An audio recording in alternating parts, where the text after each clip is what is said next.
আসসালামু আলাইকুম সুপ্রিয় ভিউয়ার্স, আশা করি সবাই ভালো আছেন। যে যেখান থেকে আমার আজকের এই রেসিপি দেখরা সবার প্রতি অনেক অনেক দোয়া রইল। আজকে শেয়ার করবো বাঁধাকপির ভর্তা কিভাবে তৈরি করা হয়। গরম ভাতের সাথে খাইতে খুবই টেস্টি, খুবই ভালো লাগে। খুবই সিম্পল, খুব সহজে এই রেসিপি তৈরি করা হয়। যদি ভালো লাগে আমার আজকের এই recipe, please please like share and comment করবা। যারা অলরেডি সাবস্ক্রাইব করছেন, থ্যাংক ইউ সো মাচ। বাঁধাকপির ভর্তা তৈরি করার লাগে আমি এখানের মাঝে 2টা পিস মাছ নিছি, আর বড় মাছের পিস নিছি, কাতলা মাছের পিস। তো যে কোনো ধরনের বড় মাছের পিস নিলেও হয়। তো এইখানের মাঝে রসুন নিছি, 6-7 কোয়া রসুন নিছি আমি, এইরকম লম্বা লম্বা করিয়া কাটিয়ে নিছি। 6-7টা শুকনা মরিচ নিছি এইখানের মাঝে। এইখানের মাঝে বাঁধাকপি এরকম পাতলা করে কাটিয়া নিছি লম্বা লম্বা করিয়া 2 কাপ। 2টা কাঁচামরিচ নিছি। এইখানে হাফ কাপ পেঁয়াজ আছে, আর এইখানে কিছু ধনিয়া পাতা আছে। আরও কিছু ইনগ্রেডিয়েন্টস আমি ইউজ করবো, পরবর্তী সময় আমি শেয়ার করবো। আজকের রেসিপিটা আমি তেল ছাড়া তৈরি করবো, আর খুবই সুস্বাদু হয় এভাবে তৈরি করলে।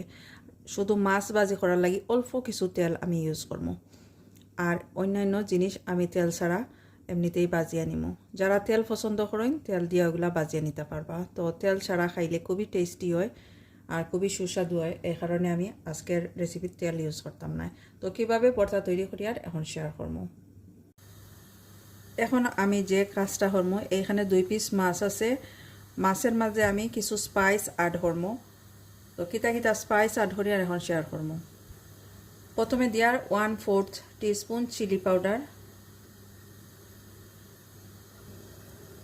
Turmeric powder 1/4 teaspoon, 1/4 teaspoon salt add করি আর আমি। এখন আমি এই স্পাইসগুলা সল্ট সব কিছু আমি ভালো করে মিক্স করে নিব 2 পিস মাছের মাঝে। হাতের মাঝে একটা গ্লাভস লাগাইছি, গ্লাভস না লাগাইলেও হইব, যার যেভাবে পছন্দ এভাবে ভালো করে মিক্স করিয়া নিবা। ভালো করে মিক্স করা হয়ে গেছে, ম্যারিনেট করা হয়ে গেছে। এখন আমি তেলের মাঝে ভাজিয়ে নিব, অল্প কিছু তেলের মাঝে। এদিকে ছোট্ট একটা ফ্রাইং প্যান আমি গরম করে নিচ্ছি। এখন আমি কিছু তেল দিয়া দিম, অল্প কিছু তেল দিয়া দিলাম, সানফ্লাওয়ার অয়েল 1 টিস্পুনের মতো তেল দিয়া দিছি। তেলটা একটু গরম করে নিই, আর তেল গরম হয়েছে। এখন আমি মাছ দিয়া দিয়ার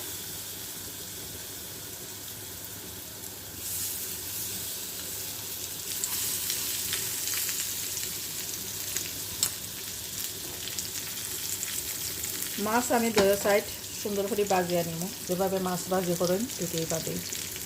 এদিকে বড় ফ্রাইং প্যানের মাঝে যেগুলো আসিল কাবেজ সবগুলো আমি এখন ভাজিয়ে নিব তেল ছাড়া। শুধু এই মরিচগুলো আমি এখান থেকে উঠাই নিব।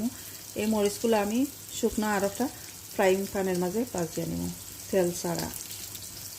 এখন আমি কুকার অন করিয়া দিছি, আর এই পেঁয়াজ ধনে পাতাগুলোও সরাইলেই আর পরবর্তী সময়ে এগুলো আমি ইউজ করব। রসুনগুলো এখানে, আর পেঁয়াজ এখানে, আর এই যে কাবিজ আছে, বাঁধাকপি, এগুলো এইভাবে ভাজিয়ে নিব সুন্দর করিয়া। কোনো তেল ইউজ করছি না, কোনো অয়েল আমি ইউজ করতাম না এখানে মাঝে। সুন্দর করে একটা হালকা সোনালি কালার আওয়া পর্যন্ত অপেক্ষা করব। যদি মনে হয় একটু সময় লাগে কাবিজ ভাজা হইতে, তাহলে একটু লবণ আমি উপরে দিয়ে দিব। ভাজার সময় আমি একটু নাড়াচাড়া করিয়া দিয়া দিব, সব দিক যাতে সুন্দরভাবে ভাজা হয়। এইভাবে ভাজার সময় যে সময় সোনালি কালার একটু হইব, পুরা একটা গন্ধ বাইরেব, খুব সুন্দর একটা স্মেল এখান থেকে বাইরেব। আর ভর্তা তৈরি করার পরে এত টেস্টি হয়, যারা খাইছেন তারা তো এমনিতেই জানেন, আর যারা খাইছেন না একবার ট্রাই করিয়া দেখবা। এদিকে মাছ একটা সাইড একটু ভাজা হয়েছে, তো আমি আদার সাইডটাও দিয়ে দিয়ে